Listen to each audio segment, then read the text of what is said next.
మహిమ ఘనత ప్రభావములు కలుగజేసుకోమని నీ దయగల హస్తాలకు అప్పగించుకుంటూ ఇంకా రావాల్సిన వారిని త్వరపెట్టి తీసుకురండి. ఎవరు కూడా నిర్లక్ష్యంగా ఉండకుండా చేయమని యేసునామమున ప్రార్థించి వేడుకుంటున్నాము తండ్రి, ఆమేన్.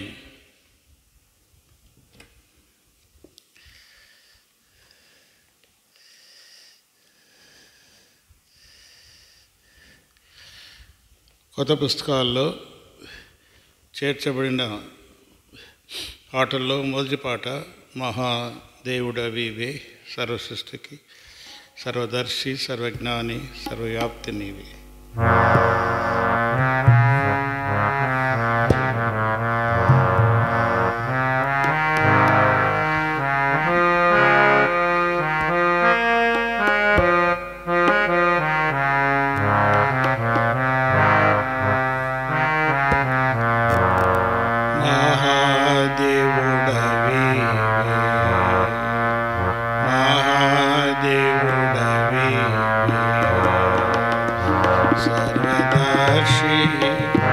సర్వజ్ఞాని సర్వదర్శి సర్వజ్ఞాని సర్వవ్యాప్తి యేసు నీవే, సర్వవ్యాప్తి యేసు నీవే.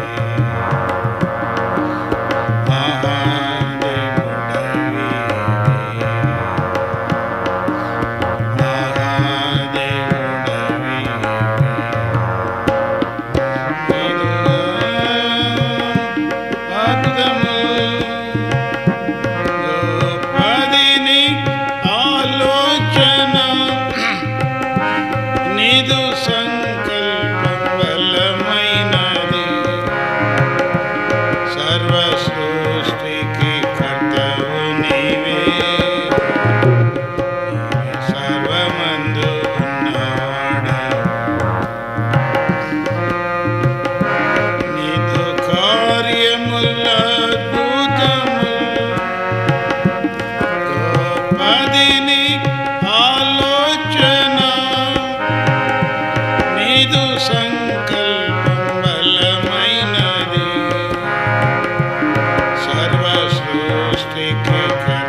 విశ్వాసత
చేదవు లోకము నిన్ను చూడజాలదు సంపూర్ణముగా నన్ను సిద్ధపరచు ఇతరులను సిద్ధపరచు నిన్నే బహుమానముగా పొందెదను మహామహిమతో చేదవు లోకము నిన్ను చూడజాలదు సంపూర్ణముగా సిద్ధపరచుము ఇతరులను సిద్ధపరచేదను నిన్నే బహుమానముగా పొందెదను మహాదేవుడవి మహాదేవుడవి సర్వదర్శి సర్వజ్ఞాని సర్వదర్శి సర్వజ్ఞాని సర్వవ్యాప్తి యేసునివే సర్వవ్యాప్తి యేసునివే మహాదేవుడవి మహాదేవుడవి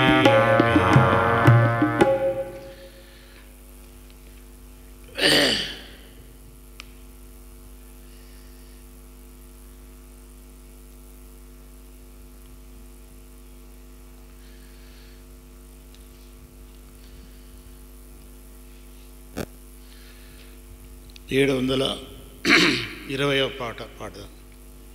గోపుస్తకాల్లో 704, గోపుస్తకాల్లో 602 నేనే భయపడవలదని పలికెను మన రక్షకుడు యేసు ప్రభు.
కాడు దేవుడతడు నరుడు ఆయను నీ కొరకు నరుడు కాడు దేవుడతడు నరుడు ఆయను నీ కొరకు కరుణతో నిన్ను రక్షించుటకు సర్వమిచ్చెను శ్రీ యేసు కరుణతో నిన్ను రక్షించుటకు సర్వమిచ్చెను శ్రీ యేసు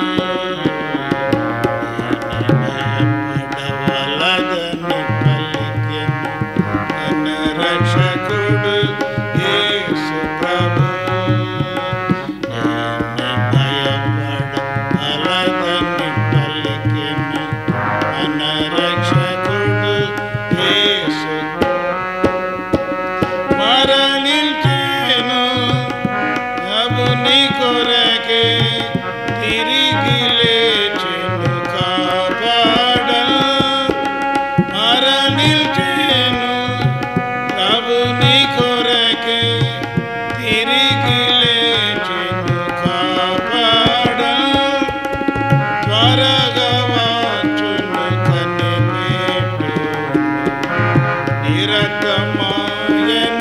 నిరతమాయనతోనుండా త్వరగా వచ్చును కనిపెట్టును నిరతమాయనతోనుండా దీని భయపడవలదని మన రక్షకుడు యేసు ప్రభు దీని భయపడవలదని మన రక్షకుడు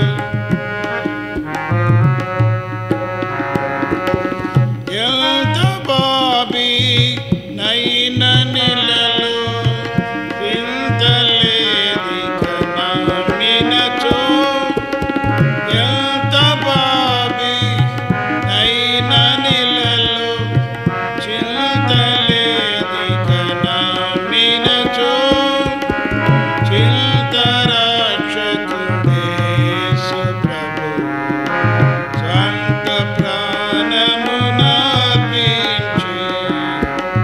ఇంత రక్షకుడేసు ప్రభు సంత ప్రాణమునర్పించి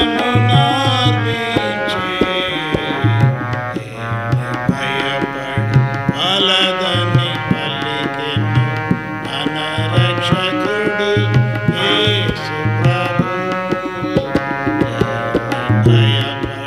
భయపడవలదని పలికెను మన రక్షకుడు యేసు ప్రభు నీదు యాత్రలు బలమిచ్చుటకు తనదు దేహారాత్యమును నీదు యాత్రలు బలమిచ్చుటకు తనదు దేహ ముదముతో అర్పించిన ప్రభుకే హల్లెలూయా పాడెదము ముదముతో అర్పించిన ప్రభుకే హల్లెలూయా పాడుము నేను భయపడవలదని పలికెను మన రక్షకుడు యేసు ప్రభు నేను భయపడవలదని పలికెను మన రక్షకుడు యేసు ప్రభు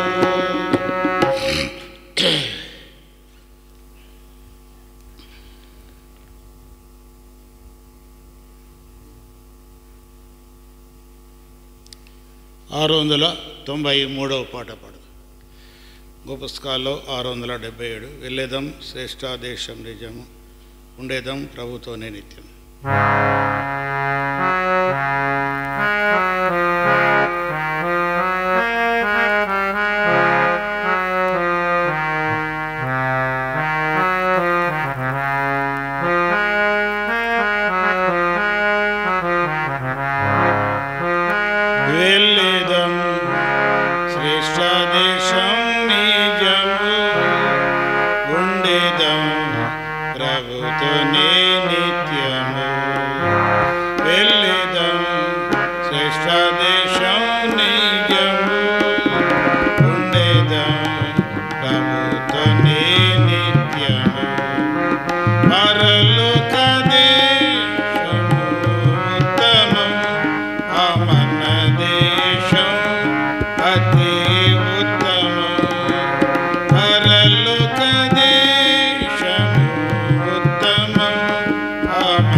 పవిత్ర నగరమది, నీతికి స్థానమది, పరమ స్వభావముతో నిర్మింపబడినది. పవిత్ర నగరమది, నీతికి స్థానమది, పరమ స్వభావముతో నిర్మింపబడినది. ఎల్లెదం దేశం నిజము, ఉండేదం ప్రభుతోనే నిత్యము. ఎల్లెదం శ్రేష్ఠ దేశం నిజము, ఉండేదం ప్రభుతోనే నిత్యము. నిరంతరాజ్యమది, యుగంబులుండునది, నిత్యముండెదరచట పరచబడినవారు. నిరంతరాజ్యమది, యుగంబులుండునది, నిత్యముండెదరచట ఏర్పరచబడినవారు. ఎల్లెదం శ్రేష్ఠ దేశం నిజము, ఉండేదం ప్రభుతోనే నిత్యము. ఎల్లెదం శ్రేష్ఠ దేశం నిజము, ఉండేదం ప్రభుతోనే నిత్యము. ప్రభుని చూచెదము, ఆనందముండెదము, ప్రభు సమానముగా మనముండెదమచట. ప్రభుని చూచెదము, ఆనందముండెదము, ప్రభు సమానముగా మనముండెదమచట. ఎల్లెదం శ్రేష్ఠ దేశం నిజము, ఉండేదం ప్రభుతోనే నిత్యము. ఎల్లెదం శ్రేష్ఠ దేశం నిజము, ఉండేదం ప్రభుతోనే నిత్యము.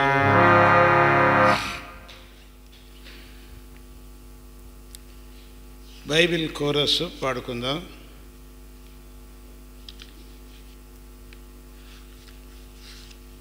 పాట పుస్తకం చివరిలో ఉన్నాయి చూడండి, 436 పేజీ, పల్లవులు అని. అందు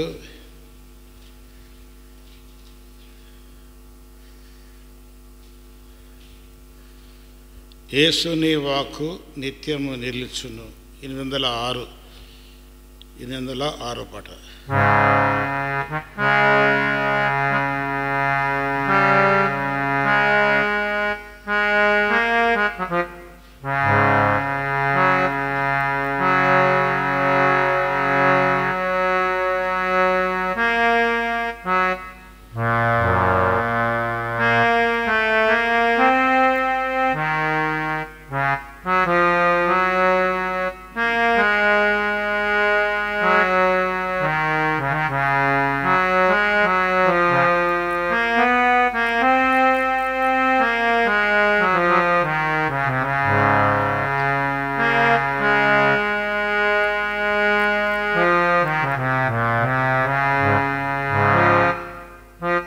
యేసుని వాక్కు నిత్యము ఏమి మారిన పొల్లు పొదు భూమి ఆకాశముల్ గతించినాను మారాజు పల్కు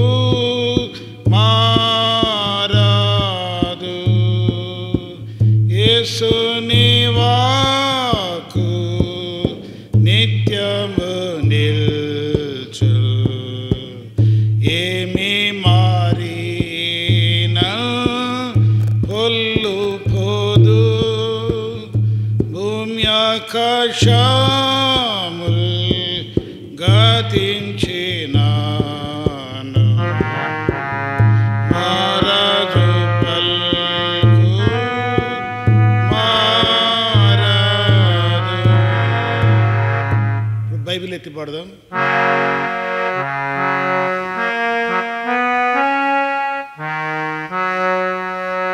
యేసుని వాక్కు నిత్యము నిల్చు. ఏమి మారినా ఒల్లుపోదు. భూమ్యాకాశములు గతించినా మారదు పల్కు మారదు.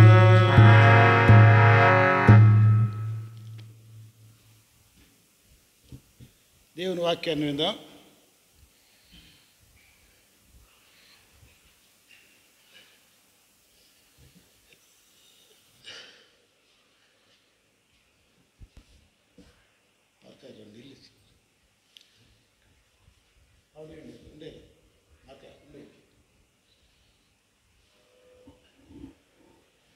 దయచేసి మోకరించండి, ప్రార్థన చేసుకొని దేవుని వాక్యం విందాం.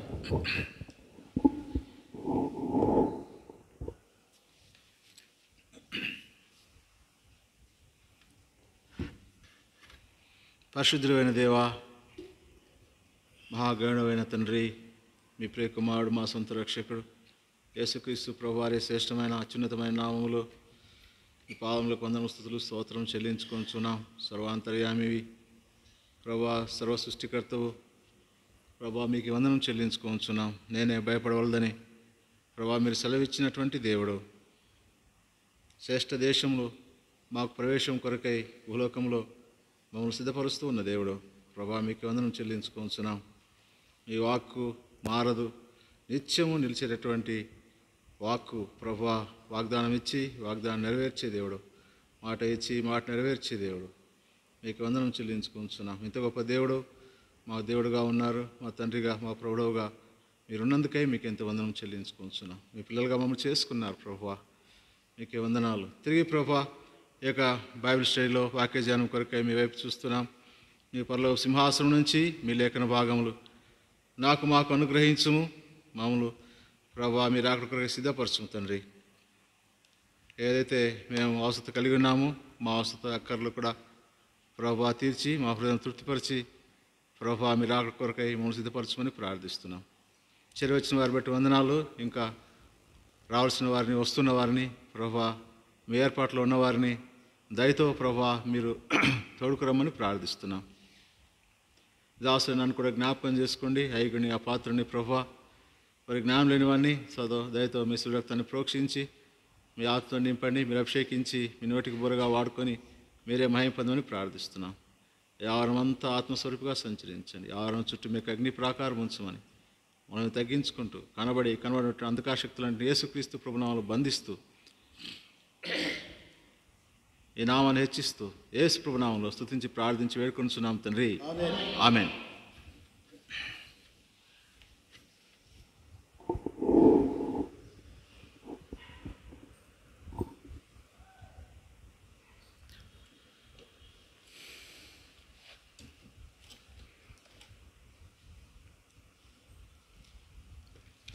ఇర్మియా గ్రంథము, పరిశుద్ధ గ్రంథమైన బైబిల్ నుండి ఇర్మియా గ్రంథం 29వ అధ్యాయం 11వ వచనం అందరం కలిసి చదువుకుందామండి. పరిశుద్ధ గ్రంథమైన బైబిల్ నుండి ఇర్మియా గ్రంథం 29వ అధ్యాయం 11వ వచనాన్ని అందరం కలిసి చదువుకుందాం. పేజీ నెంబర్ 652, పాత నిబంధన గ్రంథంలో పేజీ నెంబర్ 652. నేను మిమ్మల్ని గూర్చి ఉద్దేశించిన సంగతులను నేను ఎరుగుదును.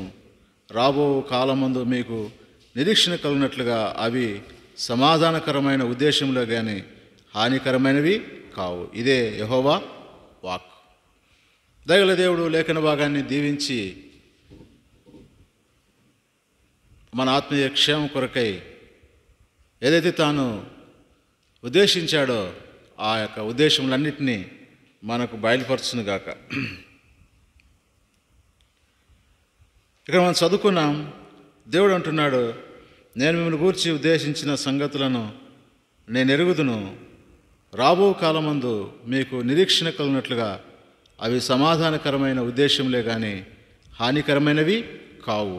ఇదే యెహోవా వాక్కు. కనుక మన గురించి దేవుడు కొన్ని ఉద్దేశములు కలిగి ఉన్నాడు అన్నటువంటిది ఇక్కడ మనకు అర్థమవుతుంది.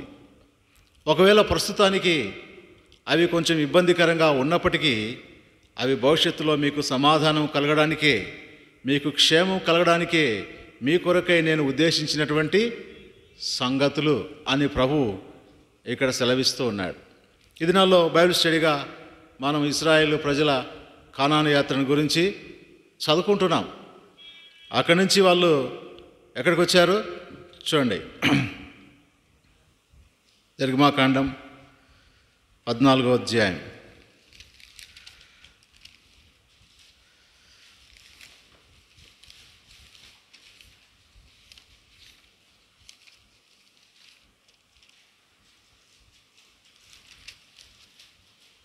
ఏతాములోకి వచ్చారు.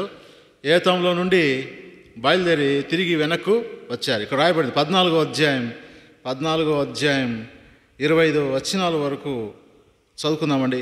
25 వచనాల వరకు 25 వచనాల వరకు చదువుకుందాం. దయచేసి మార్చి చదువుకుందాం. 14వ అధ్యాయం నిర్గమాకాండం. మరియు యెహోవా మోషేతో ఇలాగు సెలవిచ్చెను. చదవండి. ఇశ్రాయేలు తిరిగి పీహహీరోతు ఎదుటను అనగా మిగ్దోలునకును సముద్రమునకును మధ్యనున్న బయల్సెఫోను ఎదుటను దిగవలనని వారితో చెప్పము. 3వ వచనం. దాని ఎదుటి సముద్రం వద్ద వారు దిగవలెను. ఫరో ఇశ్రాయేలును గూర్చి వారు ఈ దేశంలో చిక్కుబడి ఉన్నారు, అరణ్యం వారిని మూసివేసినని అనుకొనును. 4వ వచనం. అయితే నేను ఫరో హృదయమును కఠినపరచెదను, అతడు వారిని తరుముగా నేను ఫరో వలన అతని సమస్త సేనల వలన మహిమ తెచ్చుకొందును. నేను యెహోవానని ఐగుప్తీయులందరూ తెలుసుకొందురనెను. వారు అలాగూ దిగిరి.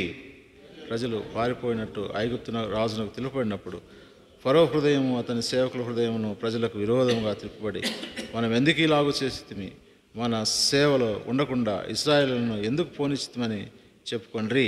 6వ వచనం. అంతటా అతడు తన రథమును సిద్ధపరచుకొని తన జనమును తనతో కూడా తీసుకొని పోయెను. 7వ వచనం. మరియు అతడు శ్రేష్టమైన 600 రథములను, ఐగుప్తు రథములన్నిటినీ, వాటిలో దాని మీద అధిపతులను తోడుకొని పోయెను. 8వ వచనం. యెహోవా ఐగుప్తు రాజైన ఫరో హృదయమును కఠినపరచగా అతడు ఇశ్రాయేలులను తరిమెను. అట్లు ఇశ్రాయేలీలు బలిమి చేత బయలు వెళ్ళుచుండిరి. ఐగుప్తీయులు అనగా ఫరో రథములో గుర్రములన్నీ అతని గుర్రపు రౌతులు అతని దండును వారిని తరిమి బయల్సెఫోను ఎదుటనున్న పీహహీరోతును సమీపమైన సముద్రం దగ్గర వారు దిగి ఉండగా వారిని కలుసుకొనిరి. 10వ వచనం. ఫరో సమీపించుండగా ఇశ్రాయేలీలు కనులెత్తి ఐగుప్తీయులు తమ వెనుక వచ్చుట చూచి మిక్కిలి భయపడి యెహోవాకు మొరపెట్టిరి. అంతటి వారు మోషేతో, ఐగుప్తులో సమాధులు లేవని ఈ అరణ్యంలో చచ్చుటకు మమ్మల్ని రప్పించితివా? మమ్మల్ని ఐగుప్తుల నుండి బయటికి రప్పించి మమ్మల్ని ఇట్లు చేయనేలా? 12వ వచనం. మా జోలికి రావద్దు, ఐగుప్తీయులకు దాసులు మగుదామని ఐగుప్తులో మేము నీతో చెప్పిన మాట ఇదే కదా. మేము ఈ అరణ్యమందు చచ్చుట కంటే ఐగుప్తీయులకు దాసులు కొట్టయ్యే మేలని చెప్పిరి.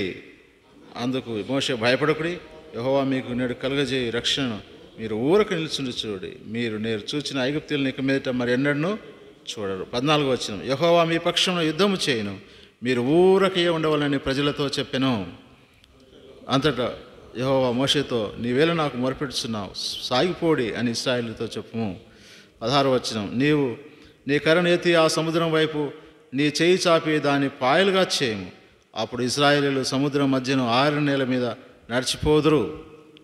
ఇదిగో నేనే ఐగుప్తీయుల హృదయమును కఠినపరచుదును, వారు వీరిని తరుముదురు.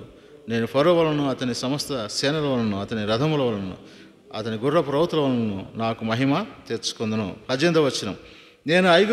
నేను ఫరో వలన అతని రథముల వలన అతని గుర్రపు రౌతుల వలనను మహిమ తెచ్చుకున్నప్పుడు నేను యెహోవాననే ఐగుప్తీయులు తెలుసుకొందురనెను. అప్పుడు ఇశ్రాయేలు ఎదుట సమూహం ముందుగా నడిచిన దేవదూత వారి వెనుకకు పోయి వారిని వెంబడించెను. ఆ మేఘస్తంభము వారి ఎదుటి నుండి పోయి వారి వెనుక నిలిచెను. అది ఐగుప్తీయుల సేనకు ఇశ్రాయేలు సేనకు నడుమ ప్రవేశించెను. అది మేఘం గనుక వారికి చీకటి కలిగెను, కానీ రాత్రి అది వీరికి వెలిగిచ్చిన గనుక రాత్రి అంతయు ఐగుప్తీయులు సేన ఇశ్రాయేలును సమీపింపలేదు. మోషే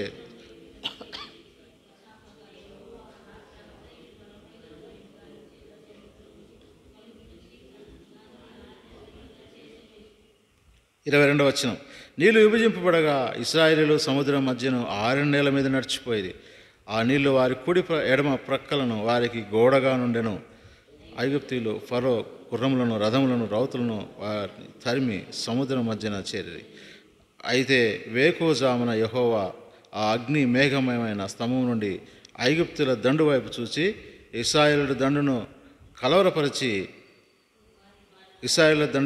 ఐగుప్తుల దండును కలవరపరిచి వారి రథచక్రములు ఊడిపడినట్లు చేయగా వారు బహు కష్టపడి తొలుచుండరి. అప్పుడు ఐగుప్తీయులు ఇశ్రాయేలు ఎదుటి నుండి పోదాం రండి, యెహోవా వారి పక్షమున మనతో యుద్ధం చేస్తున్నాడని చెప్పుకోండి.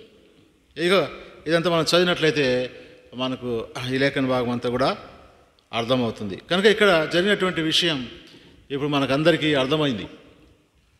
వాళ్ళు ఎక్కడికి వచ్చారంటే పీహహీరోతు అనే ప్రాంతంలోకి వచ్చారు. ఎర్ర సముద్రం ముందుకు వచ్చారు. ఎందుకు ఇలాగ జరిగింది అంటే దారి తప్పిపోయి వచ్చారా? కాదు, దేవుడే అక్కడికి రమ్మని చెప్పాడు. దేవుడే ఆ మార్గంలో వారిని నడిపించాడు. కారణం ఏమిటి అంటే వారు ఐగుప్తుల చేతిలో చనిపోవాలనే, ఐగుప్తులతో వారు ఓడిపోవాలనే కాదు.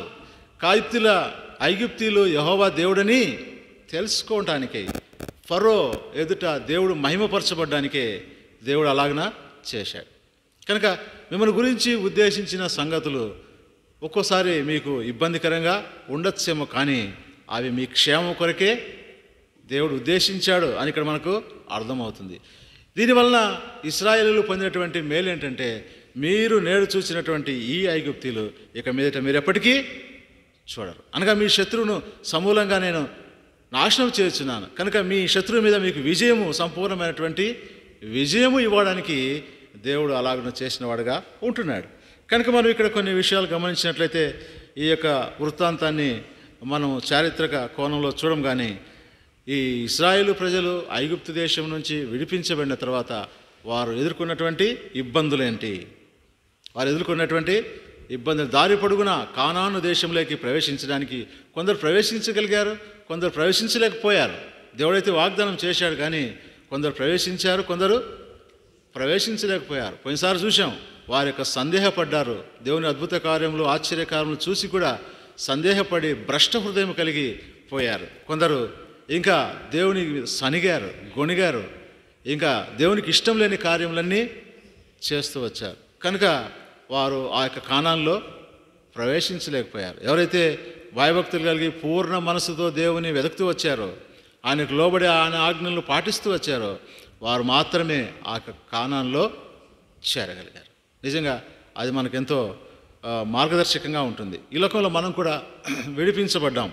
పాపం నుంచి, ఐగుప్తు దాసత్వం నుంచి, ఫరో అధికారం నుంచి మనం కూడా విడిపించబడ్డాం.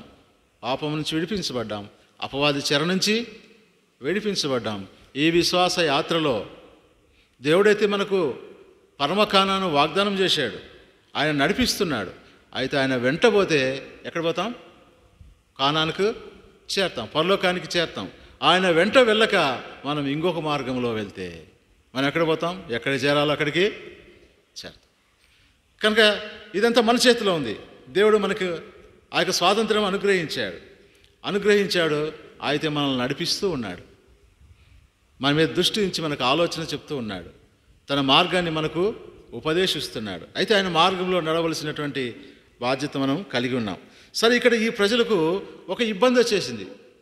ఏమొచ్చిందంటే, ముందు సముద్రం వచ్చేసింది, దారిలో ముందు సముద్రం వచ్చేసింది. ఇక వెనుక వైపున ఫరో సైన్యము తరుముతూ ఉంది. తరుముతూ ఉన్నప్పుడు ఇంకా చిక్కు సమస్య అయిపోయింది. ఇట్లా ముందుకు వెళ్ళలేనటువంటి పరిస్థితి. కారణం ఏమిటంటే నీళ్లున్నాయి, సముద్రం, ముందుకు పోతే చచ్చిపోతాం, అలాగే నిలబడితే సైన్యం వచ్చేసి చంపేస్తుంది. ఎలా చేయాలి? అది వరకు వచ్చినటువంటి సమస్య. చూడండి, ముందుకు పోయినా కష్టమే, వెనక్కి పోయినా కష్టమే, ఎక్కడికి పోకుండా అక్కడ నిలబడినా కూడా కష్టమే. ఒకవేళ వాళ్ళు సమీపించి ఏం చేస్తారు? చంపేస్తారు. దీనికంటే మనం వాళ్ళకు దాసులై ఉండడమే మేలు కదా అన్నటువంటి మళ్ళీ పూర్వపు ఆలోచన వారికి వస్తూ ఉంది. ఎంత దారుణమైనటువంటి విషయం కదా. కనుక ఇటువంటి సమస్య వచ్చినప్పుడు వారు ఏం చేశారు అంటే ఇక్కడ చూద్దాం. 10వ వచనం, ఇది సమస్య అంతా ఇక్కడ రాశాడు. 10వ వచనంలో మనం గమనించినట్లయితే, ఫరో సమీపించుచుండగా ఇశ్రాయేలులు కన్నులెత్తి ఐగుప్తులను తమ వెనుక వచ్చుట చూచి మిక్కిలి భయపడి యెహోవాకు మొరపెట్టిరి. అంతట వారు మోషేతో, ఐగుప్తులో సమాధులు లేవని ఈ అరణ్యంలో చచ్చుటకు మమ్మను రప్పించితివా? మమ్మను ఐగుప్తు నుండి బయటికి రప్పించి మమ్మను ఇట్లు చేయనేలా మోషే మీద సనుగుతూ ఉన్నారు. అయ్యా, అక్కడ చచ్చిపోయింటే ఏదైనా సమాధులైనా ఉండేటి, ఈ నీళ్ళలో చచ్చిపోతే సమాధులు ఉండవు, ఏముండవు. ఎక్కడ పోతుందో, ఆ యొక్క దేహం ఎక్కడ వెళ్తుందో, ఎక్కడ తేలుతుందో అని వాళ్ళు మోషే మీద సనుక్కున్నారు. మరి ఇటువంటి పరిస్థితులు వాళ్ళు చేసింది ఏంటంటే మిక్కిలి భయపడి యెహోవాకు మొరపెట్టిరి. యెహోవాకు మొరపెట్టారు, కానీ ఏం చేస్తున్నారు? సనుగుతున్నారు. యెహోవాకు మొరపెట్టారు, అయితే వారికి మొరపెట్టారు, కానీ వారిలో విశ్వాసం అనేది లేదు. మొరపెట్టారు, భయపడ్డారు, సరే సహజమే, భయపడ్డారు. తర్వాత దేవునికి మొరపెట్టారు, ఇక మరి వారు విశ్వాసంతో ఉండలేకపోతున్నారు.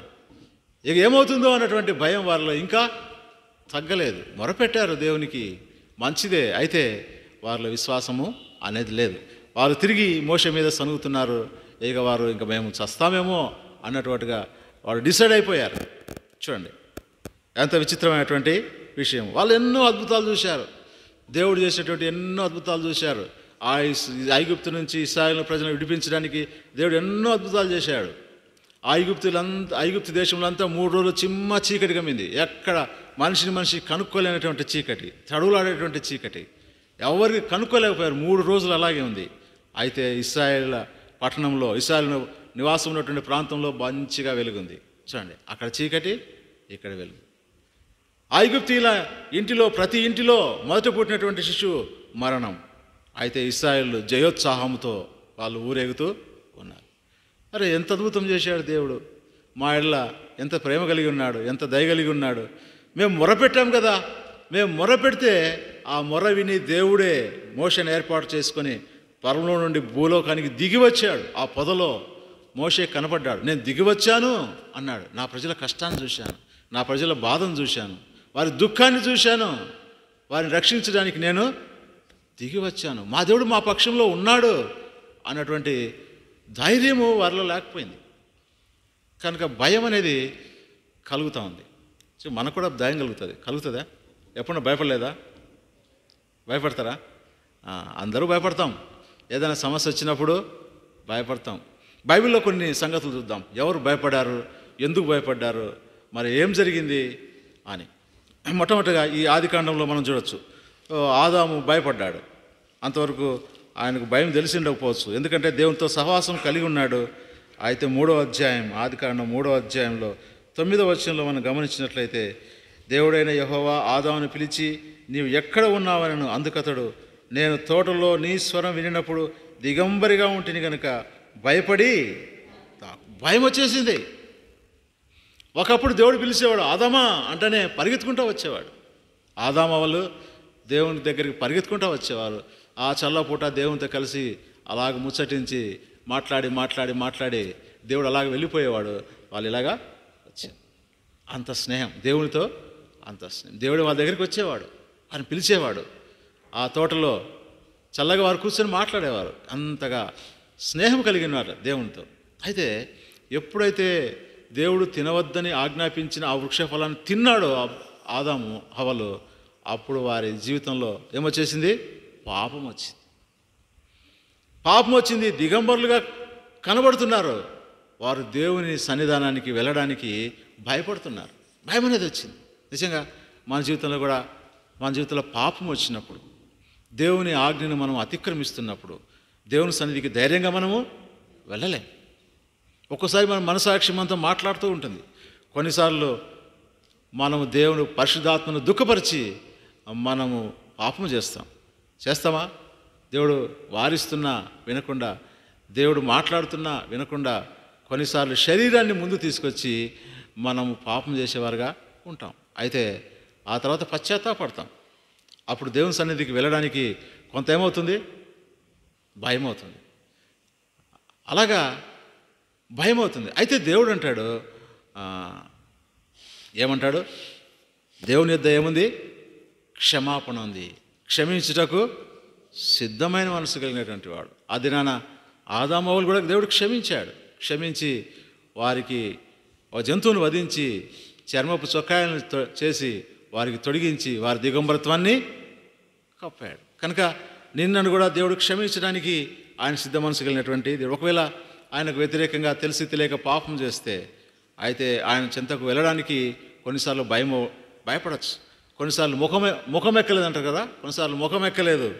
ఒకసారి క్షమించమని కోరుతాం, రెండోసారి కోరుతాం, మూడోసారి కూడా అదే పాపం చేసినప్పుడు ఇంక అపవాది బోధిస్తాడు, ఏందయ్యా సారికి దేవుని బాధ పెడతావు, దేవుని దుఃఖ పెడతావు, నీలో దేవుడు ఉన్నాడా, అసలు నువ్వు రక్షణ పొందావా, అసలు ఆత్మదేవుడు నీలో ఉన్నాడా, ఇదేమిటి రక్షణ, ఇన్నిసార్లు పాపం చేస్తారా, రక్షణ పొందిన వ్యక్తి పాపం చేస్తాడా, ఇలాగ రకరకాల అనుమానాలు, రకరకాల భయాలు తీసుకొచ్చి మనల్ని దేవుని సన్నిధిలో చేరడానికి ఏం చేస్తాడు? దూరంగా చేస్తాడు. అయినప్పటికీ దేవుడు కరుణాసంపన్నుడు. అలాగని పాపం చేయమని నేను ప్రోత్సహించట్లేదు, పాపం చేయాలని ప్రోత్సహించట్లేదు, నీ ఇష్టం వచ్చినట్టుగా జీవించమని ప్రోత్సహించట్లేదు. అదెంతో బాధాకరమైనటువంటి విషయం, అదెంతో దేవునికి ఇష్టం లేనటువంటి విషయం. అలా జీవించే ఈ యొక్క ఇశ్రాయేలీయులు అరణ్యంలో రాలిపోయారు. కనుక మనము మన జీవితాన్ని పరీక్షించుకోవాలి. ఎంతో భయం, భక్తి కలిగి, ఒకవేళ ఏదైనా పొరపాటు జరిగినప్పుడు కూడా యేసు ప్రభు తన రక్తంతో మనల్ని కడిగి పరిశుద్ధపరుస్తాడు. ఆయన సన్నిధికి వచ్చినప్పుడు నా యుద్ధకు వచ్చు ఆయన ఎంత మాత్రం బయటికి త్రోసివేయను అన్నాడు. కనుక ఆ విధంగా అదొక రకమైనటువంటి భయం. ఇంకొక భయం కూడా ఉంటుంది. ఇంకొక వ్యక్తి కూడా భయపడుతూ వచ్చారు. చూద్దాం ఎవరు భయపడ్డారు. పేతురు భయపడ్డాడు. మత్తయి సువార్త 14వ అధ్యాయం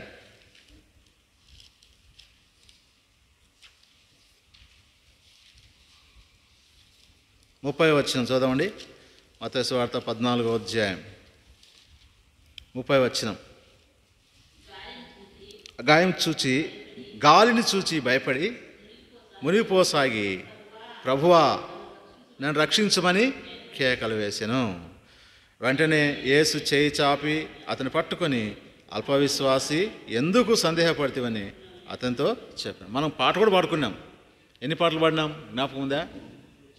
3 పాటలు పాడాం. మనం పాటలకల్లా వస్తే కూడా అందులో నుంచే దేవుని వర్తమానం కూడా మనకు దేవుడు మాట్లాడతాడు. నేనే భయపడవలదని పలికాను మన రక్షకుడు యేసు ప్రభు. 2వ పాట పాడుకున్నాం. సర్వాంతర్యామి, అన్ని చోట్ల ఉన్నటువంటి దేవుడు అన్నటువంటి పాట మొట్టమొదట పాడుకున్నాం.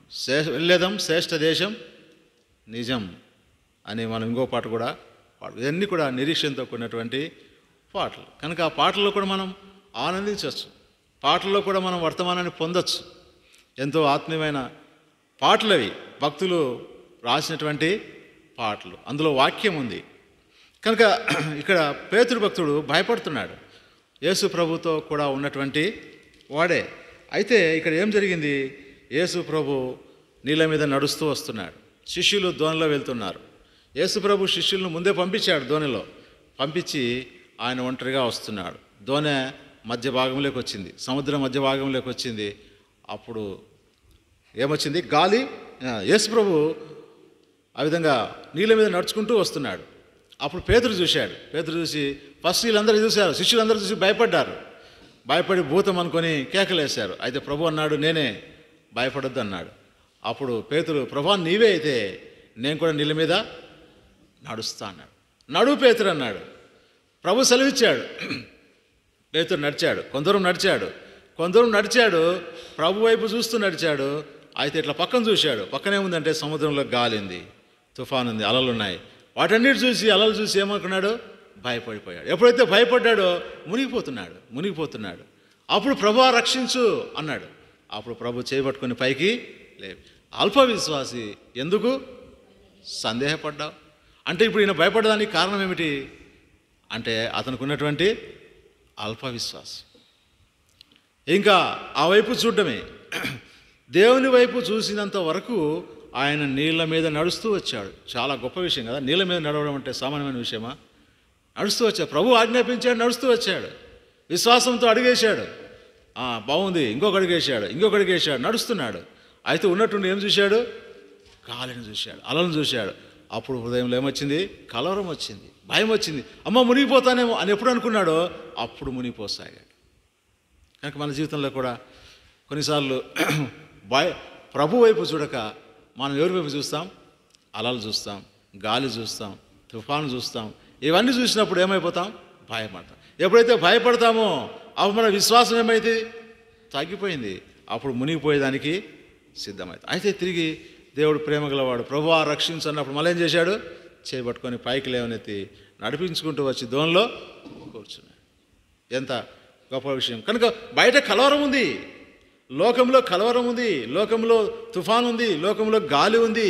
అయితే ప్రభువు మనకు ఉన్నాడు కనుక ప్రభు వైపు చూసినంత వరకు మనము ధైర్యంగా నడవగలుగుతాం. ఆయన నడిపిస్తాడు. కనుక ఎప్పుడు భయం వస్తుందంటే మనం లోకం వైపు చూసినప్పుడు. లోకంలో ఉన్న కలవరంతో మనకేమి? కొన్నిసార్లు మనము మందిరాన్ని విడిచిపెట్టి ఏం చేస్తాం? మందిరాన్ని 7 గంటలకు మీటింగ్ అంటే మందిరాన్ని విడిచిపెట్టి మనం ఎక్కడో వేరే చోటికి పోతాం. మన ఏదో పనికి, ఏదో బజార్లో మాట్లాడడానికి అక్కడ ఇక్కడ పోయినప్పుడు ఏమవుతుంది? కలవరం వస్తుంది. ఆ మాటలు ఈ మాటలు అన్నీ కలవరం వస్తుంది. అదే దేవుని మందిరంలో కూర్చుంటే ఏముంటుంది? నెమ్మది, సంతోషం ఉంటుంది, ఆనందం ఉంటుంది, ధైర్యం ఉంటుంది. కనుక దేవుడి వైపు మనం చూస్తున్నంత వరకు, దేవుని సన్నిధి మనం కలిగి ఉన్నంత వరకు మనం ధైర్యంగా ఉంటాం. బయట ఉన్నటువంటి అలలు, బయట ఉన్నటువంటి ఈ తుఫాన్లు, గాలి, వీటన్నిటి మీద మనం దృష్టి పెట్టినప్పుడు మనం ఏమైపోతామంటే భయపడతాం, మునిగిపోతాం. కనుక ఇది ఒక రకమైనటువంటి భయం. పేతురు భయపడ్డాడు. కనుక అవిశ్వాసం వచ్చినప్పుడు భయపడతాం. మూడోది ఇంకో చూద్దాం. యెషయా గ్రంథం 51వ అధ్యాయం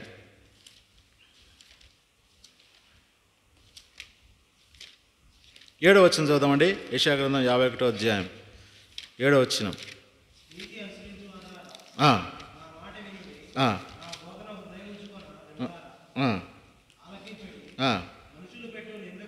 మనుషులు పెట్టు నిందకు భయపడకుడి, వారి దూషణ మాటలకు దిగులు పడకుడి. చాలు. మనుషులు పెట్టిన నిందలకు భయపడు. కొన్నిసార్లు నిందలు వేస్తారు మనుషులు, కొంతమంది నిందలు వేస్తారు, హేళనగా మాట్లాడతారు. అప్పుడు కూడా మనం భయపడతాం, కొన్నిసార్లు భయపడతాం. అయితే భయపడద్దు అంటున్నాడు ప్రభు. మనుషులు పెట్టిన నిందలకు భయపడకుడి, వారి దూషణ మాటలకు దిగులు పడకుడి. కొన్నిసార్లు దూషిస్తారు, భయపడిస్తారు. ఇక అయితే ప్రభు అంటున్నాడు, వారు మీ మీద నింద వేసినప్పుడు మీరు భయపడద్దు. మీరు నీతిమంతులుగా ఉన్నట్లయితే మీ నీతి, అది మీ నీతిని తేటతెల్లము చేస్తుంది. ఒకనొక దినం వస్తుంది, మీ యొక్క నీతి మీ బహిర్గతము అవుతుంది. కనుక మీరు ఎవరైనా మీ మీద నింద వేసినప్పుడు దానికి మీరు భయపడాల్సిన అవసరం లేదు. ప్రభు మత్తయి సువార్తలో ప్రభు అంటాడు, మీ మీద అబద్ధంగా చెడ్డ మాటలలో పలుకున్నప్పుడు మీరు ధన్యులు. జనులను నిందించి హింసించి మీ మీద అబద్ధంగా చెడ్డ మాటలలో పలుకున్నప్పుడు మీరు ధన్యులు. సంతోషించి ఆనందించుడి, పరలోకమందు మీ ఫలము అధికమగు. సంతోషించండి, ఆనందించండి. ఎవరైనా మీరు తిడితే, మీ మీద నిందలు వేసుకుంటే, మిమ్మల్ని గురించి చెడుగా మాట్లాడుకుంటే ఏం చేయాలంట? బైబిల్ ఏం చెప్తుంది? సంతోషించి ఆనందించి. ఇట్లాంటి సమస్యలు మన జీవితంలో వస్తూ ఉంటాయి. ఎందుకు మనం బైబిల్ అంటే ఇది మనల్ని నడిపిస్తుంది, ఇది చక్కని మార్గంలో మనల్ని నడిపిస్తుంది.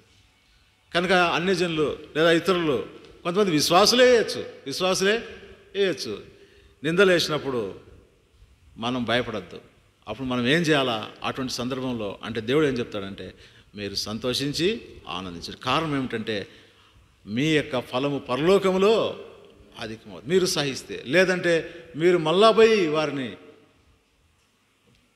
కీడుకు ప్రతి కీడు చేస్తే, దూషణకు ప్రతి దూషణ చేస్తే మరి మీరు కూడా వారితో పాటే ఏమవుతారు? శిక్షకు పాత్రలు అవుతారు, పరలోకముల ఫలము పొందలేరు. కనుక అది మనుషులు నిందబెట్టినప్పుడు మనం భయపడకూడదు అనమాట. ఇంకొక మాట కూడా చదువుదాం. ఎందుకు భయం వస్తుంది అంటే శత్రువును చూసినప్పుడు కూడా భయము వస్తుంది. ఇక్కడ ఇశ్రాయేలు ప్రజలు ఐగుప్తు నుంచి ఫరో వస్తున్నాడు. ఫరో వస్తున్నప్పుడు ఆ ఫరోను చూసి ఏం చేశారు? భయపడ్డారు. అయితే నీ శత్రువు ఎట నీకు ఆహారం సిద్ధపరచని దేవుడు అంటే, దేవుడు మన పక్షంలో ఉండగా మనకు విరోధి ఎవడు? అలాగ గొప్ప సైన్యం వస్తున్నప్పుడు ఆ ప్రజలు భయపడ్డారు. అయితే ఒక రాజు ఏం చేశాడంటే చూద్దాం, 2వ దినవృత్తాంతం గ్రంథం. ఇటువంటి సందర్భమే ఇంకోటి వచ్చింది. ఇటువంటి సందర్భం ఒకటి వచ్చినప్పుడు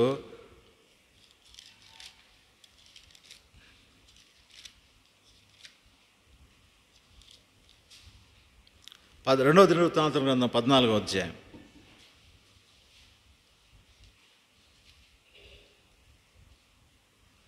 11వ వచనం.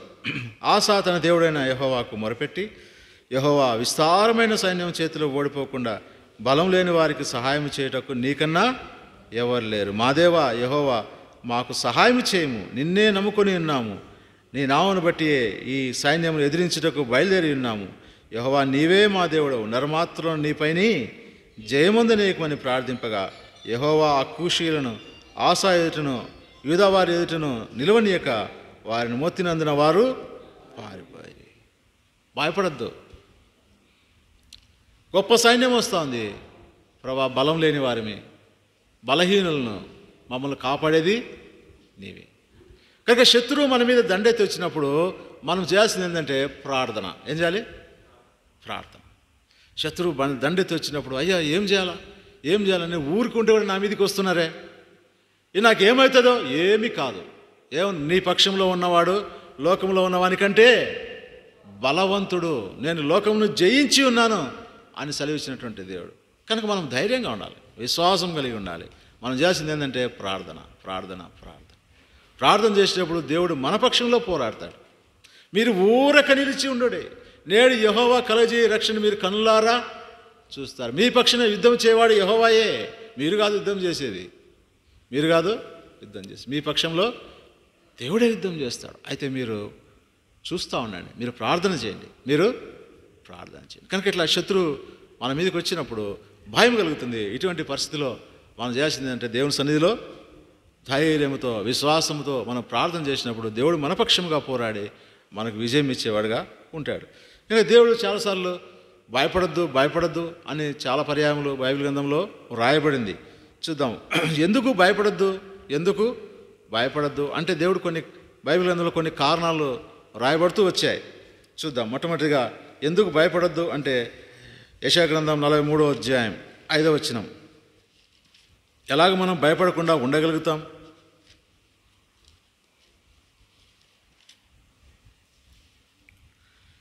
ఒకటి 2 వచనాలు చదువుదామండి. యెషయా గ్రంథం 43వ అధ్యాయం 1-2 వచనాలు.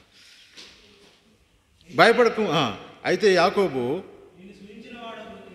యెహోవా ఇశ్రాయేలు నేను ఈలాగ సెలవిస్తున్నాడు, విమోచించి ఉన్నాను, భయపడకము, పేరు పెట్టి నిన్ను పిలిచి ఉన్నాను. నీవు నా సొత్తు, నీవు జలంలో పడి దాటినప్పుడు నేను నీకు తోడయిందును. నదుల్లో పడి వెళ్ళినప్పుడు అవి నీ మీద పొర్లి పారవు.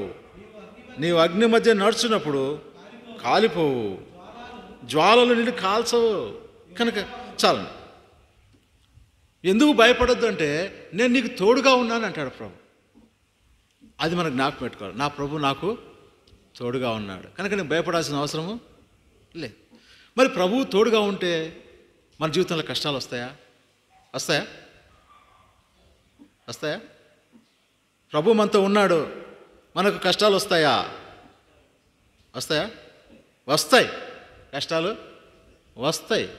అయితే మరి ప్రభు మనతో ఉన్నాడు కదా, ఎందుకు కష్టాలు వస్తాయి? దానిలో ప్రభువు మహిమ పొందుతాడు. మన కష్టాలన్నీ ఆయన తీరుస్తాడు. ఉదాహరణకు కానా అనే ఊరిలో ఒక వివాహం జరిగింది. ఆ వివాహానికి యేసు ప్రభు కూడా హాజరు. వాళ్ళు పిలిచారు, ఆయన కూడా హాజరయ్యాడు. మరి ఆ ప్రభు ఆ వివాహంలో ఉన్నాడు. అక్కడ ఏమైపోయింది? ద్రాక్షరసము అయిపోయింది. ప్రభు ఉన్నాడు కదా, మరి కొరత ఎందుకు వచ్చింది? కొరత వచ్చింది. కారణం ఏమిటి? ప్రభు మహిమ పొందడానికి. ప్రభు మనకు ఉన్నటువంటి కొరత ఆయన ద్వారా తీర్చబడుతుంది. ఏదైతే కొరత వస్తుందో అదంతా ఆయన ద్వారా. ఆయన మన పక్షంలో ఉంటాడు. ఆయన మన అవసరాలన్నీ కూడా తీర్చేవాడుగా ఉంటాడు. అదే ఆయనకు మనకున్నటువంటి సంబంధం. అయితే అక్కడ ఒక మాట రాయబడింది. అక్కడ కొరత తీర్చబడాలంటే ఆమె చెప్పింది, మరియమ్మ వచ్చి చెప్పింది, ఈయన మీతో చెప్పింది చేయండి. యేసు ప్రభు చెప్పింది చేస్తే మన కొరత తీర్చబడుతుంది. ఆయనతో మనతో ఉన్నాడు. ఉంటే శ్రమలు రావని కాదు, కష్టాలు రావని కాదు, కొరత ఉండదని కాదు, కొరత తీరుస్తాడు. అయితే ఆయన చెప్పినట్లుగా వాళ్ళు అనుకోగల, ఏందబ్బా ద్రాక్షరసం కావాలంటే ఈయనేమో నీళ్ళు తెచ్చిపోయమంటాడు, మనకు కావాల్సింది ఏంటి? ద్రాక్షరసం కావాలి. ఆయన ఏమంటాడు? ఆ బోరింగ్ కాడిపోయి నీళ్ళు తీసుకొచ్చి, ఆ బావి కాడిపోయి నీళ్ళు తీసుకొచ్చి ఆ బాణాలు నింపమంటాడు. ఇది ఏమన్నా సంబంధించినటువంటి విషయమేనా? ద్రాక్షరసం అంటాడు, నీళ్ళు ఏమన్నా సంబంధించి అని ఒకవేళ వాళ్ళు తమ సొంత జ్ఞానాన్ని ఉపయోగించి ఒకవేళ దాన్ని నింపలేదనుకో, అవసరం తీర్చబడుతుందా? ప్రభు మనతో ఉంటాడు. ఆయన మనతో మాట్లాడతాడు. ఆయన మనకు సలహా ఇస్తాడు, మమ్మల్ని నడిపిస్తాడు. ఆయన చెప్పినట్లుగా నడుచుకుంటే మన అక్కర్లన్నీ కూడా తీర్చబడతాయి. ఇంకో సందర్భంలో ప్రభు తన శిష్యులతో కూడా వెళ్తూ ఉన్నాడు ధోనిలో. వెళ్తూ ఉన్నాడు. ఏమొచ్చింది? బాగా తుఫాన్ వచ్చింది. ప్రభు ఏం చేస్తున్నాడు? ధోనిలో నిద్రపోతున్నాడు. ఇక గాలి తుఫాను వచ్చింది. ధోనిలోకి నీళ్ళు వచ్చేసినాయి. ఇంకా శిష్యుల్లో కలవరం అయిపోయింది. ఏమైపోతామో. ఇక అప్పుడు ప్రభువుని లేపారు. ప్రభువా అంటానే ప్రభు లేచి గాలిని తుఫాను గద్దిస్తాను ఎంబడి అంతా నిమ్మలం అయిపోయింది. ఆశ్చర్యం, ఈయన ఎవరు? ఈయన గాలి తుఫాను ప్రకృతి, ఆయన ఒక మాట చెప్తానే అంతా నిమ్మలం అయిపోయింది. ఇదేమిటి ఆశ్చర్యం? చూడండి, ఆ మాట రాయబడింది కదా లూకాసు వార్త 8వ అధ్యాయం. లూకాసు వార్త 8వ అధ్యాయంలో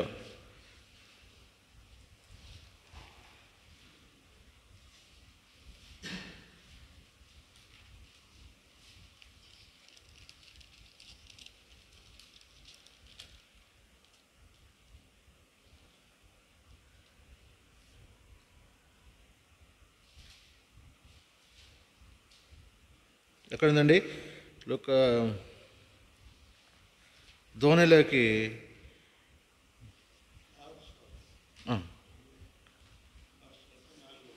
4వ అధ్యాయం.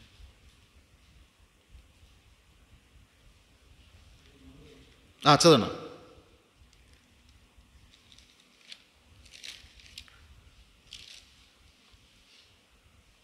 సరే, చదవ.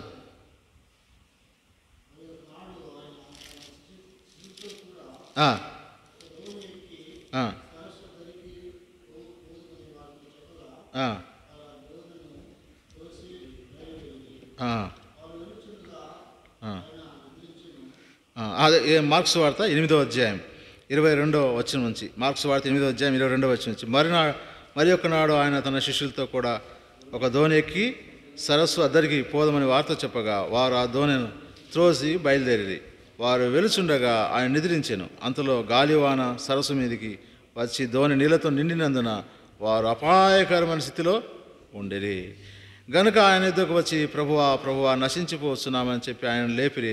ఆయన లేచి వారిని గాలి నీటి పొంగును గద్దింపగానే అవి నిమ్మలమాయను. అప్పుడు ఆయన మీ విశ్వాసం ఎక్కడా అని వారితో చూడండి. యేసుప్రభు ఉన్నాడు ధోనిలో. ఆయన తుఫాన్ వచ్చింది, ఆయన గాలి వచ్చింది. ఇక వస్తే వచ్చింది, ఆ నీళ్లు కూడా లోపలికి వచ్చాయి. ఇక ఏమైపోతామో ప్రజల్లో, ఆయన శిష్యుల్లో కలవరం వచ్చేసింది. అయితే ప్రభు ఆ గాలిని తుఫాను గద్దించడానికి ఆయన శక్తిమంతుడు. వాళ్ళు భయపడతారు. ఎందుకు భయం? గాలిని తుఫాను అణచగలిగినటువంటి దేవుడు మనతో ఉన్నాడు కదా. ఆ యొక్క తోడు నీవు అనుభవించాలి. దేవుని యొక్క తోడు నీవు అనుభవించాలి. ఇంకో ప్రాంతంలో ఇప్పుడు వారు ఈ మారా అనే ప్రాంతానికి వచ్చారు. ఈ పీహేరోతు దాటిన తర్వాత అరణ్యంలో మారా అనే ప్రాంతంలోకి వస్తారు. ప్రభు వారితో ఉన్నాడు. ఎలా ఉన్నాడు? పగటిలో మేఘస్తంభంగా ఉన్నాడు, రాత్రిలో అగ్నిస్తంభంగా ఉన్నాడు. వారిని వెంబడిస్తూ ఉన్నాడు, వారితో ఉన్నాడు. అయితే మారా దగ్గరికి వచ్చేసరికి నీళ్ళు లేవు. ఏమైపోయింది? నీళ్ళున్నాయి, చేదు నీళ్ళు, భయంకరమైన చేదు. ఏంటి? ప్రభు ఉన్నాడు కదా. ఈ చేదు అనుభవం ఏమిటి? ప్రభు ఉంటే అంత మధురమే కదా. ప్రభు మనతో ఉంటే అంత మధురమే కదా, అవునా? చేదు వచ్చింది. అయితే ప్రభు ఏం చేశాడు? ఆ చేదును మధురంగా మార్చాడు. చేదును మధురంగా మార్చాడు. జీవితంలో ఎన్నో సమస్యలు వస్తాయి. అయితే ప్రభు మనతో ఉన్నాడు. నేను నీకు తోడై ఉన్నాను కనుక భయపడొద్దు. మనం ఇది నేర్చుకోవాల్సిన పాఠం ఏంటంటే, ప్రభు మనతో ఉన్నాడు, మనము భయపడవలసిన అవసరము లేదు. విశ్వాసము కలిగి ఉండాలి. అటువంటి చేదైన అనుభవం వచ్చినా కూడా ఆ చేదును మధురంగా మార్చగలడానికి శక్తిమంతుడు. ఇక గాలి తుఫాను నీ మీదకి వచ్చి నీ ఇంట్లోకి వచ్చినా కూడా వాటిని అనపడానికి ఆయన శక్తిమంతుడు. ఇంట్లో కొరతలు వచ్చినా కూడా, ఎటువంటి కొరతలు వచ్చినా కూడా ఆ కొరతలన్నీ తీర్చి నీకు సమృద్ధి అనుగ్రహించడానికి ఆయన శక్తిమంతుడు. కనుక ఆయన అంటున్నాడు, భయపడద్దు. ఏమంటున్నాడు? భయపడదు. కనుక ఇంకా నువ్వు ఎక్కడ భయపడుతున్నావేమో.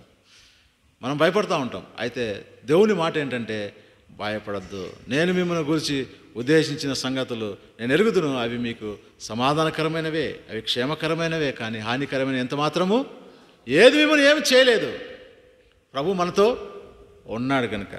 సరే, దేవుడు తోడుగా ఉన్నప్పుడు కొన్నిసార్లు కష్టాలు వచ్చినప్పుడు కూడా అన్నిటిని ఆయన అనపడానికి శక్తిమంతుడు. విశ్వాసం ఉండాలి.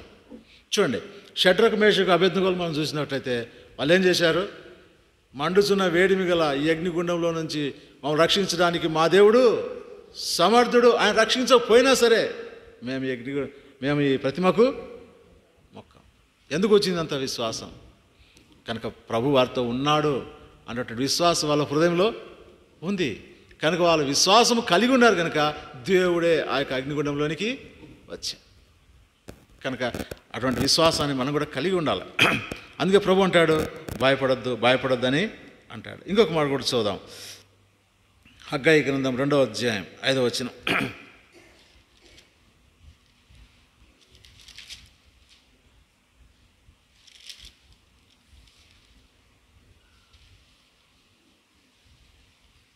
హగ్గయి గ్రంథం 2వ అధ్యాయం 5వ వచనం. మీరు ఐగుప్తు దేశంలో నుండి వచ్చినప్పుడు నేను మీతో చేసిన నిబంధనను జ్ఞాపకం చేసుకోండి. నా ఆత్మ మీ మధ్యన ఉన్నది కనుక భయపడకుడి. మీరు భయపడద్దు. ఎందుకు భయపడద్దు? నేను మీకు తోడుగా ఉన్నాను అని చెప్పాడు యెషయా గ్రంథంలో. ఇక్కడేమంటున్నాడు? నా ఆత్మ మీతో కూడా ఉంది. నా ఆత్మ మీతో కూడా ఉంది. ఎందుకు భయపడతావు? ఎందుకు భయపడతావు? దేవుని ఆత్మ మనతో కూడా ఎల్లప్పుడూ ఉన్నాడు. ఆయన భూలోకంలోకి నుంచి పరలోకంలోనికి ఆరోహణమయ్యే కాలంలో తన శిష్యులతో ఏం చెప్పాడంటే, ఇదిగో యుగ సమాప్తి వరకు నేను మీతో కూడా ఉన్నాను. యుగ సమాప్తి వరకు నేను మీతో కూడా ఉన్నాను. ఆయన మనలో ఉన్నాడు. ఆయన అదే మొదటి పాట పాడుకున్నాం కదా, ఆయన సర్వాంతర్యామి. ఆయన అన్ని చోట్ల ఉన్నాడు. నీ దగ్గర ఉన్నాడు, నా దగ్గర ఉన్నాడు. ఆత్మస్వరూపిగా ఆయన మన మధ్య ఉన్నాడు. నా ఆత్మ మీ మధ్య ఉంది, మీరు భయపడద్దు. మీరు భయపడద్దు. చాలామంది ప్రజలు ఈ విషయాన్ని గ్రహించలేకపోతారు. అందుకే యోహాను సువార్తలో రాయబడింది కదా, ఆ వెలుగు లోకంలో ప్రకాశించిన కానీ లోకం దాన్ని గ్రహించలేకపోతున్నారు. నిజమైన దేవుడు గ్రహించలేకపోతున్నారు. కారణం ఏమిటంటే, యుగ సంబంధమైన దేవత వారి మనోనేత్రాలకు గుడ్డితనాన్ని కలగజేసింది. కనుక దేవుని ఎరగలేనటువంటి ప్రజలు, దేవుని సన్నిధిని ఎరగలేనటువంటి ప్రజలు కొంతమంది దేవుడు ఎరిగినప్పటికీ, దేవుని సన్నిధి ఉందని తెలిసినప్పటికీ దాని మీద విశ్వాసం వస్తున్నటువంటి ప్రజలు. చూడండి, ఇందాక మనం చదువుకున్నాం. ఆ ఇశ్రాయేలు ఏం చేశారు? దేవునికి మొరపెట్టారు. కారణం ఏంటి? దేవుడు ఉన్నాడనే విషయం వాళ్ళకి తెలుసు. అద్భుతాలు చూశారు, దేవుని అద్భుతాలు చూశారు, ఆశ్చర్యకారాలు చూశారు. దేవుడు ఉన్నాడని తెలిసి దేవునికి మొరపెట్టారు. కానీ వాళ్ళు ఏం లేదు, విశ్వాసం లేదు. దేవుడు ఈ సందర్భం నుంచి, ఈ పరిస్థితి మనం తప్పిస్తాడు అన్నటువంటి విశ్వాసం వల్ల లేదు. మళ్ళా మోష మీద సనుగుతూ ఉన్నారు. అది ఒక రకమైనటువంటి ప్రజలు. కొంతమంది ప్రజలు దేవుని సన్నిధిని అనుభవించేటటువంటి ప్రజలు. దేవుడు మాతో ఉన్నాడు. అందుకే 75వ కీర్తనలో ఆసాఫు భక్తుడు అంటాడు, నీవు సమీపముగా ఉన్నావు అని నీకు కృతజ్ఞతాస్తులు సమీపంగా ఉన్నావు ప్రభువా, నా కష్టాలను తీరుస్తున్నావు, నా సమస్యలు తీరుస్తున్నావు. యోసేపు భక్తుడు అంటాడు నేను ఎట్లు ఇంత ఘోరమైన దుష్కారం చేసి దేవునికి విరోధంగా పాపాన్ని చేస్తాను అంటే ఆయన అక్కడ ఏమి ఫీల్ అవుతున్నాడంటే దేవుని సన్నిధి ఉంది, నాతో దేవుని సన్నిధి ఉంది, నాతో దేవుడు ఉన్నాడు. ఒకవేళ ఎవరు లేరు అని అనుకోవచ్చు, అక్కడ ఎవరు లేకపోవచ్చు, భౌతికంగా ఎవరు అక్కడ కనబడకపోవచ్చు. పోతిఫరు భార్య ఉంది, తనే ఉన్నాడు, భౌతికంగా అక్కడ ఎవరు మనుషులు లేకపోవచ్చు. నా ఆత్మ నీతో కూడా ఉన్నది. కనుక దేవుని ఆత్మ మనతో ఉన్నప్పుడు, మన మధ్య ఉన్నప్పుడు మనము భయము భక్తి దేవుని ఎడల భయము భక్తి కలిగిన వారంగా ఉండాలి. లోకానికి భయపడాల్సిన అవసరము లేదు, లోకానికి భయపడాల్సిన అవసరం లేదు. కనుక ఆయన నా ఆత్మ మీతో ఉన్నది కనుక మీరు భయపడదు. కనుక మనం ఏదైనా సమస్య వచ్చినప్పుడు, కష్టం వచ్చినప్పుడు దేవుని ఆత్మ మనతో ఉన్నది కనుక మనం భయపడాల్సిన అవసరము లేదు. ఆ ధైర్యంతోనే దావీదు గొల్యాతును ఎదుర్కొన్నాడు. గొల్యాతు 6 అడుగుల 6 మూరల జానెడు ఎత్తుకెళ్ళినటువంటి వాడు, అజానుబాహుడు. దావీదు ఒక ఒడిసెలతో రాళ్ళు తీసుకొని గొల్యాతును చంపగలిగాడు. కారణం ఏమిటి? జీవం గల దేవుడు నాతో ఉన్నాడు, ఆయన ఆత్మస్వరూపిగా మా మధ్య ఉన్నాడు, ఆయన ఆశ్చర్యకార్యములు చేయగలుగుతాడు. జీవం గల నా దేవుని ఎదిరించడానికి ఈ సున్నతి లేని ఫిలిష్తీయుడు ఎంతటి వాడు చూడండి. కనుక దేవుని ఆత్మ మనతో ఉన్నాడు కనుక మనం భయపడాల్సిన అవసరం లేదు. దేవుడు మనకు తోడుగా ఉన్నాడు కనుక మనం భయపడాల్సిన అవసరం లేదు. ఇంకొక మాట కూడా చూద్దాం, సమయం అయిపోయింది, త్వరగా మనం చదువుకుందామండి. ఇంకొక వ్యక్తితో కూడా అన్నాడు, భయపడొద్దు అన్నాడు దేవుడు. ఎవరితో? లూకాసు వార్త 1వ అధ్యాయం 13వ వచనం. దేవుడు అన్నాడు ఆ వ్యక్తితో, నువ్వు భయపడొద్దు అన్నాడు. చూద్దాం, లూకాసు వార్త 1వ అధ్యాయం 13వ వచనం. అప్పుడు ఆ దూత తీసుకున్నారా? 49వ పేజీ, కొత్త నిబంధన గ్రంథంలో 49వ పేజీ. అప్పుడు ఆ దూత అతనితో, జకరియా భయపడకుము, నీ ప్రార్థన వినబడినది, నీ భార్య అయిన ఎలిజబెత్ నీకు కుమారుని కనును, అతనికి యోహాను అను పేరు పెట్టుదు.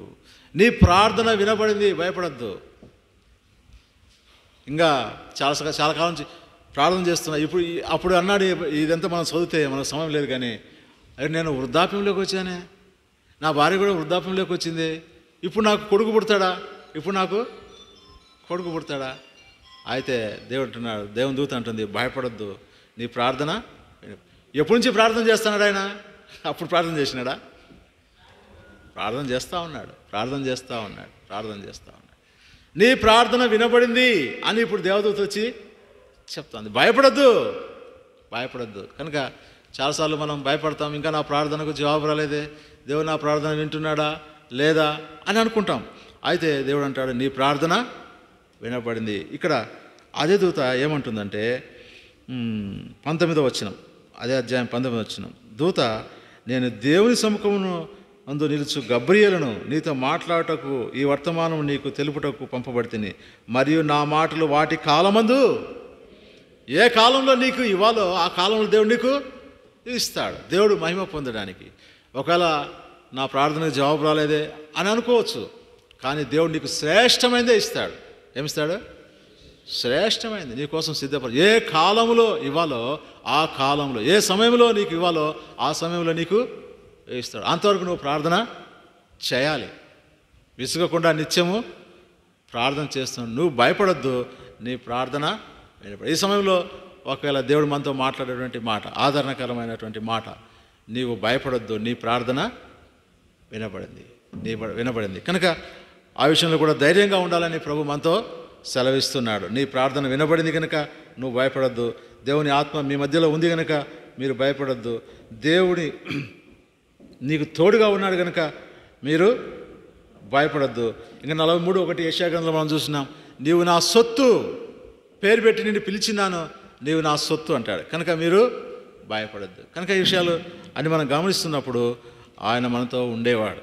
కానీ ఇశ్రాయేలీలు భయపడ్డారు, మిక్కిలి భయపడి ఏం చేశారు? ప్రార్థన చేశారు, కానీ తిరిగి మోషే మీద సనుకున్నారు. వారిలో విశ్వాసం కొరవడింది. అయితే ప్రభు అంటాడు, మీరు ఊరిక నిల్చుండి చూడండి, నేను మీకు రక్షణ కలుగజేస్తాను. చూడండి, ఈ ఫరో విషయాన్ని కూడా మనం గమనించినట్లయితే ఈ ఫరో వారిని వదిలిపెట్టాడు, తిరిగి వారిని ఏం చేస్తున్నాడు? వెంటాడుతున్నాడు. నిజంగా మన విశ్వాస జీవితంలో కూడా మనం అపవాది నుంచి విడిపించబడిన తర్వాత, ఒక పాపం నుంచి లేదా ఒక బలహీనత నుంచి విడిపించబడిన తర్వాత తిరిగి అది మనల్ని వెంటాడుతూనే ఉంటుంది. అపవాది ఊరికే వదులుతాడా? ఒకవేళ నువ్వు ప్రార్థన చేసుకుంటావు, ప్రభా ఈ అబద్ధం నాలో ఉంది, ఈ మోసం నాలో ఉంది, లేదా ఈ యొక్క పాపం నాలో ఉంది, దాని నుంచి నాకు విడిపించు అని ప్రార్థన చేసుకున్నావు, దేవుని వాక్యం ద్వారా హెచ్చరించబడుతున్నావు, దేవుని ఆత్మ నీలోకి వచ్చినప్పుడు నా పాపం మీద నీకు అసహ్యం వచ్చింది, పరిశుద్ధాత్మ మీకు నూతన స్వభావము కలుగజేయటం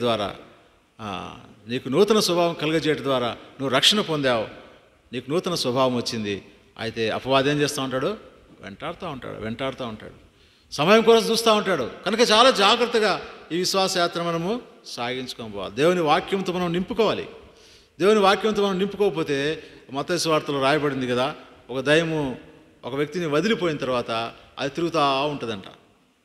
దానికి ఎక్కడ స్థలం దొరకపోతే నేను ఆ ఇంట్లో నుంచి వచ్చేసిన కదా, ఆ ఇల్లు ఎట్టుందో చూసి వద్దామని వస్తుందంట. అప్పుడు అది ఖాళీగా ఉంటే ఇంకా 7 దయ్యాలను పిలుచుకొచ్చి ఇంకా ఆ వ్యక్తిని ఎంతగా నష్టపరుస్తుంది. కనుక మనం కూడా పాపం నుంచి విడిపించబడినప్పుడు, అంటే ఒక బలహీనత నుంచి విడిపించబడినప్పుడు తిరిగి ఆ బలహీనత మనల్ని వెంటాడుతుంది.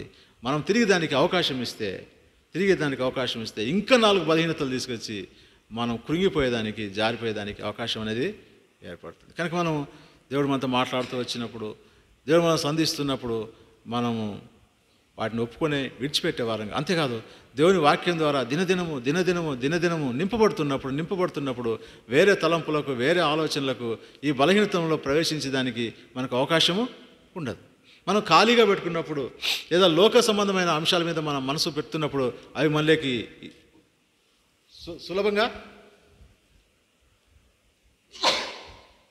సులభంగా వచ్చేదానికి అవకాశము ఉంది.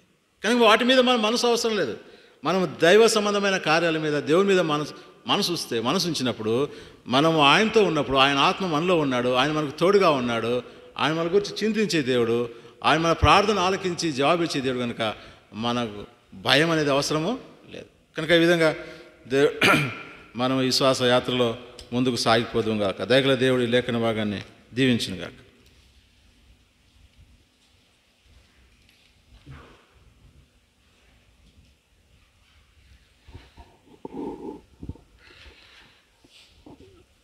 చిన్న ప్రకటన గమనించండి.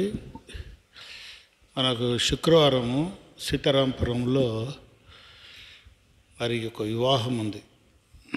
ఆ వివాహము మనం పిలిచారు, సంఘాన్ని కూడా రమ్మని పిలిచారు.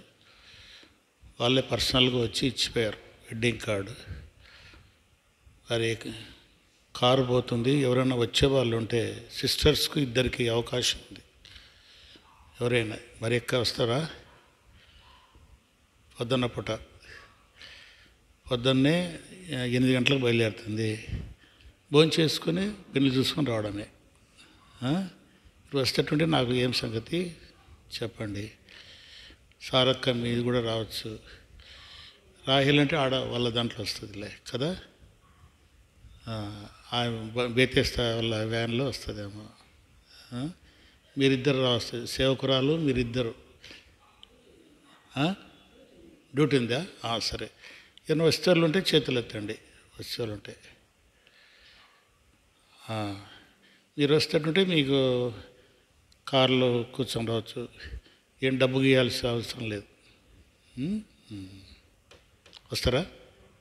సరే, ప్రార్థన చేస్తాం. ప్రేమగలమ్మ తండ్రి, జీవాధిపతి వందనాలు. ఈ దాసుని మరుగుపరిచి అనేక ఆత్మీయ సంగతులు మీరు బయలుపరుస్తూ వచ్చారు. ఆనాడు మా పితరులు ప్రభా ఐగుప్తు నుండి వారు బయలుదేరారు. ఎన్నో అద్భుతాలు, ఆశ్చర్యకార్యాలు చూస్తూ వచ్చారు ప్రభా. మరి వారు ఎర్ర సముద్రం ఎద్దుకు వచ్చినప్పుడు ముందు నీరు, వెనకల ప్రభా తండ్రి ఫరో సైన్యం ఉన్నప్పుడు భయపడుతూ వచ్చారు ప్రభా. మోషే మీద సన్నిగారు, గొనిగారు ప్రభా. అయితే ప్రభా నీవు భయపడద్దు, సాగిపోండి అని సాగినప్పుడు విజయాన్ని పొందారు. కనుక భయాన్ని గురించిన విషయాలు అనేకమైనవి తెలియపరుస్తూ వచ్చారు. సాగిపోవుట, ఈమె మా కలిగిన భయాలన్నింటిలో కూడా మేము నీ వైపు చూస్తూ ముందుకు సాగినప్పుడు అవన్నీ మమ్మల్ని ఏం చేయలేవని అనేక రీతిలుగా మీరు మాట్లాడుతూ వచ్చారు. వందనం చెల్లిస్తున్నాం. మీరే జ్ఞాపకం చేసుకొని మీరే బలపరచండి ప్రభా, మీరే సహాయపడుతురమ్మని కూడా వేడుకుంటున్నాం. అలాగే ఎఫ్రాయిం కోసం కూడా ప్రార్థిస్తున్నాం. ఆదివారం పరీక్ష ఉంది తిరుపతిలో. నిబడిన జ్ఞాపకం చేసుకొని పరీక్షల్లో కృప చూపించి సాయం చేయండి. గోసోదనికి ప్రభా మరి చెయ్యి కొంచెం ఫ్రాక్చర్ అయింది, దాన్ని కూడా ముట్టి స్వస్థపరిచి ఆరోగ్యం దయచేయండి. ఈ విధంగా పిల్లలు కూడా ప్రభా క్రమం నేర్చుకోవడానికి కూడా సాయం చేయండి ప్రభా. మీరే మహిమాగనంతో ప్రభావాలు పొందమని ఇచ్చిన మంచి సమయాన్ని బట్టి వందనం చెల్లిస్తూ యేసు నామమున ప్రార్థించి వేడుకుంటున్నాము తండ్రి, ఆమేన్. మన ప్రభు అయిన యేసుక్రీస్తు కృప, తండ్రి యొక్క ప్రేమ, పరిశుద్ధాత్మ సహవాసం మనకందరికీ ఇప్పుడు ఎల్లప్పుడూ సదాకాలము తోడైండు గాక. ఆమేన్. Praise lord.